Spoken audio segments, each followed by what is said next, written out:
우리들 크리스천들은 성경의 위대함을 늘 깨우치고 성경을 가까이 하는 생활을 해야 합니다.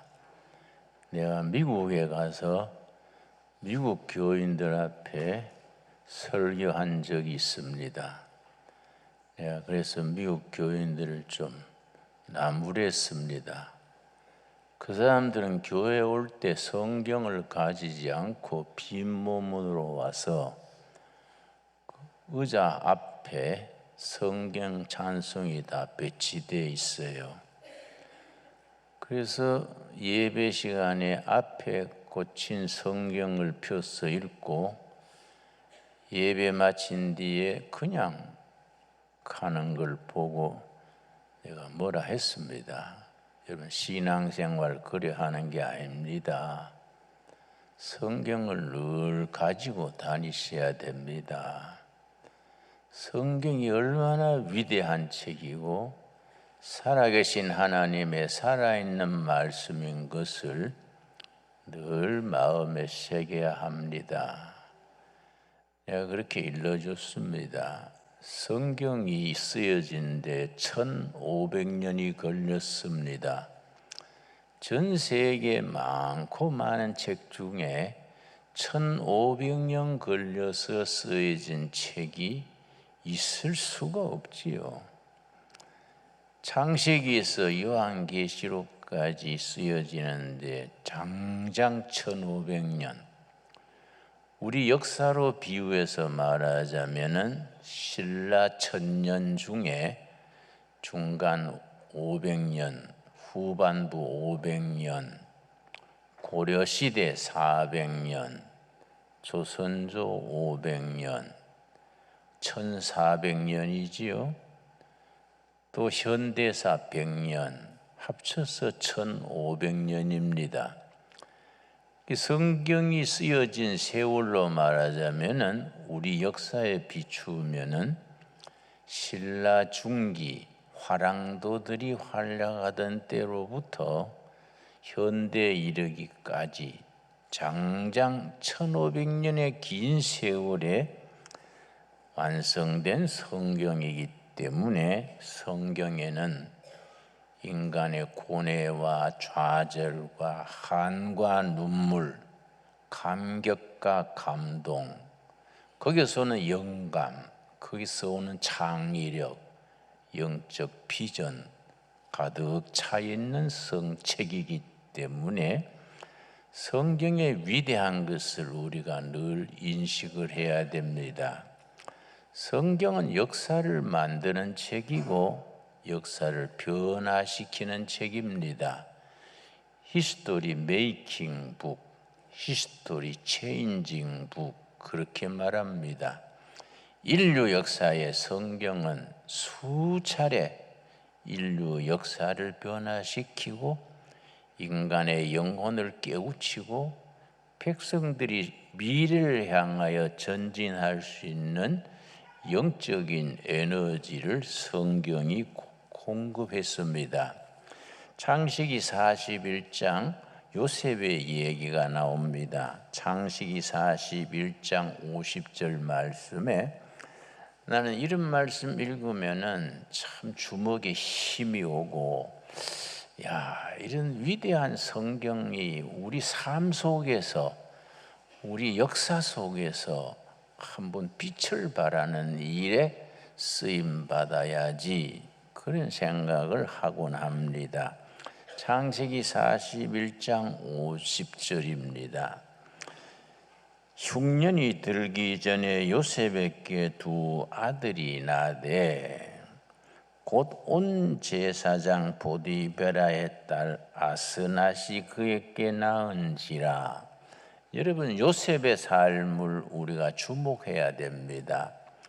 요셉을 구약의 예수, 작은 예수 그렇게 말합니다. 요셉의 일생과 예수님의 일생은 아주 닮은 점이 많습니다. 그래서 구약의 예수 요셉, 작은 예수 요셉 그렇게 말합니다. 그런데 그 요셉이 정말 피눈물 나는 한많은 젊은 시대를 지나서 나이 30에 입신하게 되어서 당대의 제상의 자리에 올랐습니다. 그러고 아들을 둘 낳았는데 요셉의 두 아들 이름 그 자체가 요셉의 사상, 신앙, 비전이 들어 있습니다. 이런 부분을 그냥 슬쩍 읽고 지나치면 성경을 제대로 못 읽는 거지요. 요셉이 두 아들에게 이름 지은 그 내용 속에서 오늘 우리들의 신앙과 우리들의 비전과 꿈을 키울 수 있어야 합니다. 51절 말씀. 요셉이 그의 장남의 이름을 므낫세라 하였으니, 므낫세, 큰아들 놓고 이름을 므낫세라 하였는데 그 므낫세의 의미를 거기에 쓰고 있습니다. 하나님이 내게 모든 고난과 내 아버지의 온 지비를 잊어버리게 하셨다 하며, 지난날에 형제들한테 팔려서 애굽의 종으로 팔려간 거, 아무 죄 없이 정치범 감옥에 갇혀서 죽음을 기다리게 된 거, 그 참 한많은 청춘을 지냈습니다. 그 한과 아픔 상처를 하나님이 다 잊어버리게 하셨다. 자신으로서는 잊을 수 없는데 하나님이 잊게 해주셨다. 그 므낫세입니다. 그 다음 52절이 참 중요합니다. 자남의 이름을 에브라임이라 하였으니 하나님이 나를 내가 수고한 땅에서 번성하게 하셨다 함이었더라. 첫 아들은 므낫세, 지난날의 상처 부끄러운 거 다 치료해 주시고 청산케 해주시고, 미래는 에브라임, 에브라임 이름은 미래는 뻗어나가게 하셨다.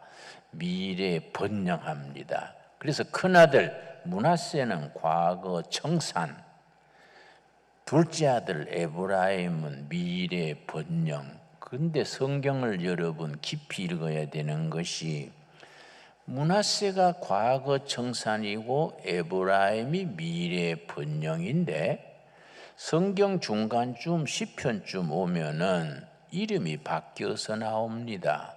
에브라임, 므낫세 순서가 바뀝니다. 거기에 성경적인 역사 인식, 역사관이 들어 있습니다. 그게 왜 중요하냐? 중요한 것은 과거 청산이 아니다. 미래의 번영이 중요하다. 개인이나 나라나 교회나 중요한 것은 지나간 날이 아니다. 미래가 중요하다. 그래서 미래 번영 에브라임을 먼저 부릅니다. 에브라임, 므낫세. 이러다가 저 예레미야서까지 와서 구약의 후반부에 오면은 아예 므낫세는 빠져버리고 에브라임만 나옵니다. 지금은 제4차 산업혁명 시대에 우리 한국이 완전히 일본을 앞서버렸습니다. 국제사회가 인정하는 거이죠. 반도체, 배터리, 자동차, 조선, 여러분 이런 게 완전히 우리가 일본보다 앞서버렸지요. 또 K 문화적으로나 기술이나 산업이나 그 일본 사람들이 코가 납작해진 거이지요. 그러니까 일본의 동경대학 교수를 내가 만났는데 그분 얘기는 그 크리스찬이에요. 기독교 프로테스탄트 교회 때문에 앞으로 한국이 일본을 앞지르게 될 것이다. 그런 얘기를 한 40년 전에 나한테 그 얘기 했었습니다. 그때는 한국이 영 일본에 뒤져 있을 때이기 때문에 그 말 듣고 글쎄 그 참 말은 고맙지만은 그게 될까요? 했는데 지금 완전히 그게 현실로 나타났지 않습니까? 그리고 우리가 지난주에 말레이시아에서 비행기 18대를 국제 입사를 붙였습니다. 중국제 비행기하고 한국제 비행기가 마지막까지 1, 2등으로 올라갔는데 말레이시아에서 어떤 나라 걸 택하느냐, 값이 1조 2천억이요. 비행기 18대. 중국 사람들은 자신만만했지요. 감히 조그마한 나라 코리아가 얼음도 없다. 아주 기고만장했는데 며칠 전에 발표 난 데 보니까 메이드 인 코리아 한국제 F-50 비행기가 딱 뽑힌 거예요. 중국 사람들이 코가 납작해졌지요. 상당히 꼬시지 않습니까? 안 그래요? 그런데 이번에 이제 헝가리에서 비행기를 100대를 선정하는데 거기 또 중국하고 한국하고 맞붙었습니다. 난 한국이 거기에서도 뽑힐 줄로 믿습니다. 여러분, 우리가 참 아시아에서 예수 잘 믿어서 성공한 나라가 돼야 되지 않겠습니까? 옛날 과거 에브라임은 하나님, 므낫세는 하나님께서 다 지난날은 십자가 밑에 묻게 하시고 지금 다가오는 미래 21세기는 에브라임으로 뻗어나가지요.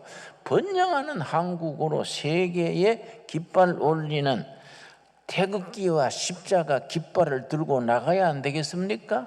그러니까 한국의 프로테스탄트 교회 교인들은, 개신교 교인들은 가슴을 펴고 긍지를 가져야 돼요. 우리가 성경의 진리로 과거에 매이지 말고 21세기 다가오는 시대에 우리가 신앙으로 우리가 전진하는 신앙, 앞서가는 신앙, 이제 통일 한국이 곧 이루어질 겁니다. 나는 2030년 어간에 통일이 될 것이다. 난 그렇게 생각하는데 통일이 되면은 북한에서 우리가 평양 가서 두레교회도 세우고 백두산에 가서 기념 예배도 드리고 금강산에 가서 하기 수양회도 하고 합시다. 여러분 다 그때 같이 가실 거지요? 예, 그래가 우리가 토요일날 버스 대절해가지고 평양 가가지고 예배 드리고 얼마나 멋있습니까? 그런 나라가 세계로 우리가 정말로 성경적인 신앙을 가지고 세계로 뻗어가는 걸 성서한국. 그래서 믿음의 확신을 가지고 통일을 이루어 나가는 것을 통일한국이라 그러고, 통일한국이 성경의 진리 위에서 선진한국을 이루어서 우리의 신앙, 우리의 정신, 우리의 기술, 과학으로 세계로 뻗어가며 전도하는 걸 선교한국이라 그러지요. 그래 한국 교인들은 그 세 가지를 기도 제목으로 분명히 가지고 예배 때마다 새벽기도 때마다 그걸 기도해야 됩니다. 첫째는 성서 위에 나라를 세운다. 성서한국이요. 둘째는 성경의 진리대로 대한민국 헌법으로 통일을 이룬다. 통일한국이지요. 셋째는 통일한국이 말씀 위에서 부강한 나라를 이루어서 세계의 선교한국을 이룬다. 선교한국이지요.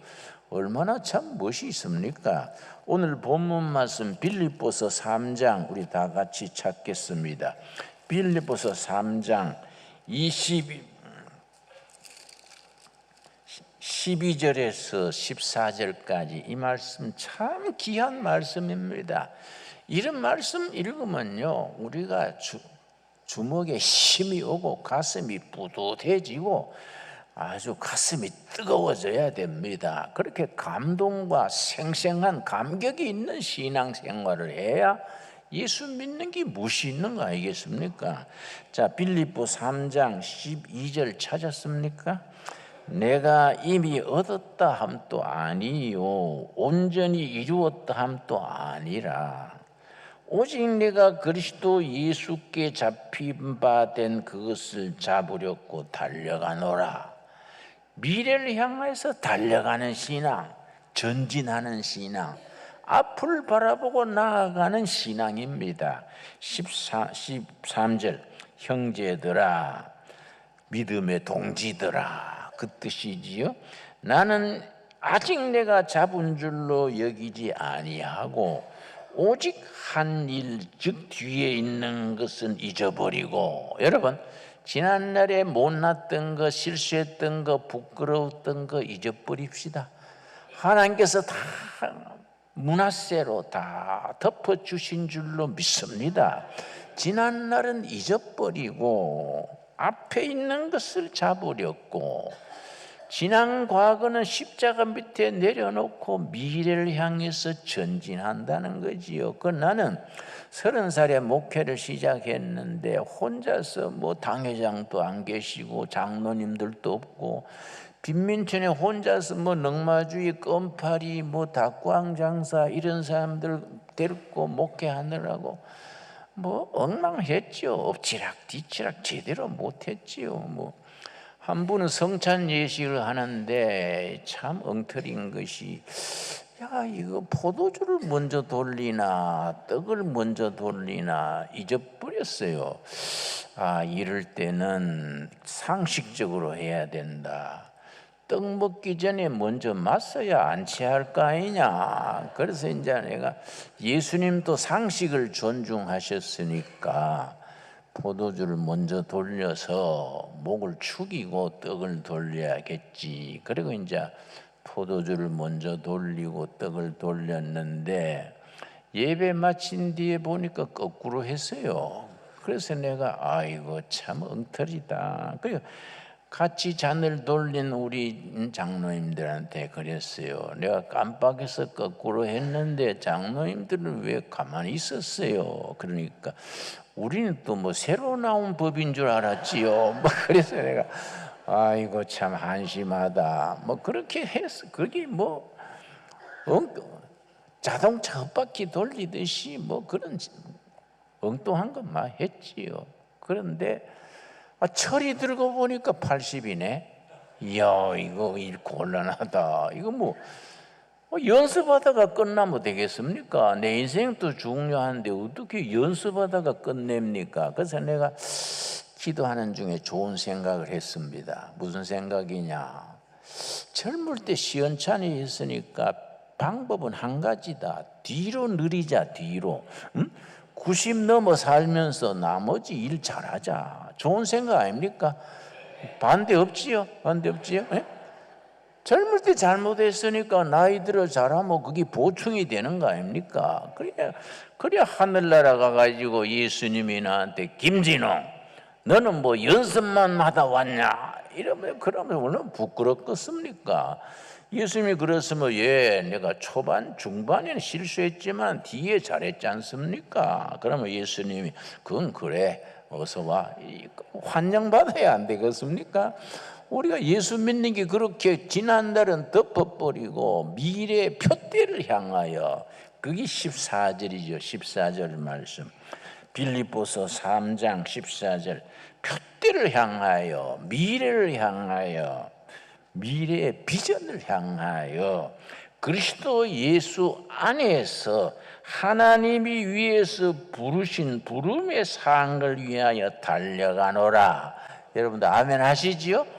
미래를 향하여 달려가는 신앙, 전진하는 신앙 얼마나 감사합니까? 여러분 마가복음 10장에 보면은 예수님이 예루살렘에 죽으러 가시는데 제자들은 가기 싫어가지고 억지로 따라갑니다. 그런데 예수님이 뭐라 그랬습니까? 앞장서서 가시면서 마가복음 10장 32절입니다. 32절 말씀.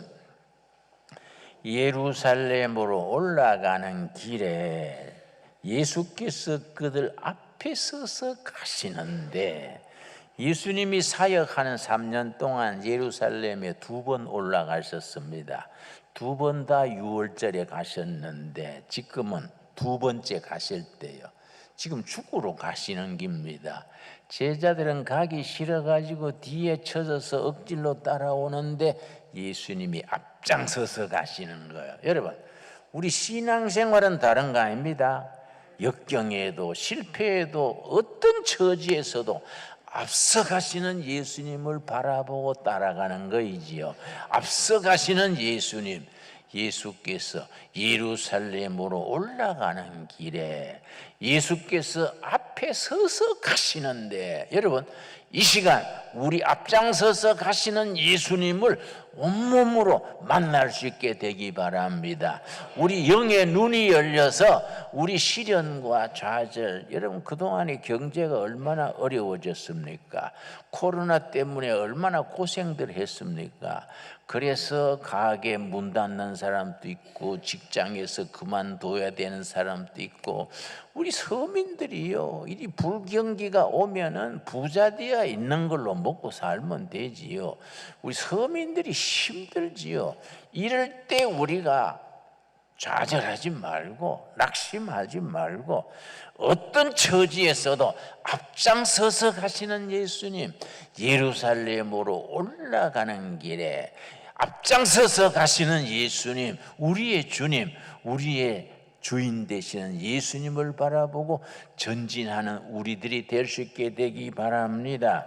그런데 앞장서서 가시는데 제자들이 가기 싫어가지고 막 뒤에 자꾸 처지니까 예수님이 뭐라고 하셨습니까? 마가복음 10장 33절입니다. 33절 말씀. 보라, 우리가 예루살렘에 올라가노니 인자가 대제사장들과 서기관들에게 넘겨짐에 그들이 죽이기로 결의하고 이방인들에게 넘겨주겠고, 예루살렘 가셔서 고난당하실 것을 환히 보시는 겁니다. 다 보시면서 앞장서서 가시는 거이지요. 34절이 핵심이죠. 34절이 있기 때문에 위대한 복음이지요. 그 34절이 있기 때문에 우리는 희망을 품고 표대를 향하여 전진하는 겁니다. 그들은 능욕하며 침뱉으며 채찍질하고 죽일 것이나, 그러니까 예루살렘 가서 능욕당하고 침뱉음당하고 채찍질당하고 죽임당할 것을 보시면서 죽일 것이나, 그 다음 뭐라 그랬습니까? 그 다음이 중요한 거지요. 제자들은 거기까지만 보기 때문에 가기 싫은 겁니다. 억지로 따라가는 겁니다. 그러나 예수님은 그 다음만 보시기 때문에 그는 3일 만에 살아나리라 하시니라. 제3일 첫째 날과 둘째 날은 고난당하고 왕따당하고 채찍질당하고 실패하고 억울하고 하지만은 제3째 날 제3일에 살아나리라. 부활의 신앙 아닙니까? 부활의 신앙. 그래서 기독교는 제3일의 신앙, 다른 어떤 종교에서도 없는 제3일의 신앙, 부활 신앙입니다. 부활하신 예수님께서 지금도 우리 앞에 서서 가시는 겁니다. 여러분, 앞장서서 가시는 예수님을 볼 수 있게 되기 바랍니다. 여러분, 가슴으로 보는 거예요. 가슴으로. 우리 가슴에 뜨거운 열정을 가지고 앞장서서 가시는 예수님, 제3일에 예수님, 부활하신 예수님, 사망 권세 이기시고 좌절과 절망을 이기시고 제3일에 다시 살아나리라. 제3일의 신앙, 얼마나 위대한 신앙입니까? 그래서 기독교는, 우리 신앙은, 부활의 신앙은 어떤 좌절, 어떤 침체, 어떤 불경기에도 앞장서서 가시는 예수님을 바라보고 전진하고 앞으로 나아가는 신앙입니다. 그 신앙으로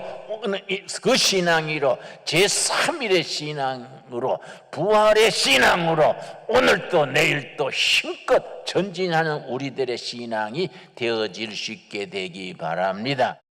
이 프로그램은 여러분의 미디어 선교 후원으로 제작되었습니다. 선교는 사명, 후원은 동역. 당신도 복음을 전할 수 있습니다. 선교 후원 02-6333-1003번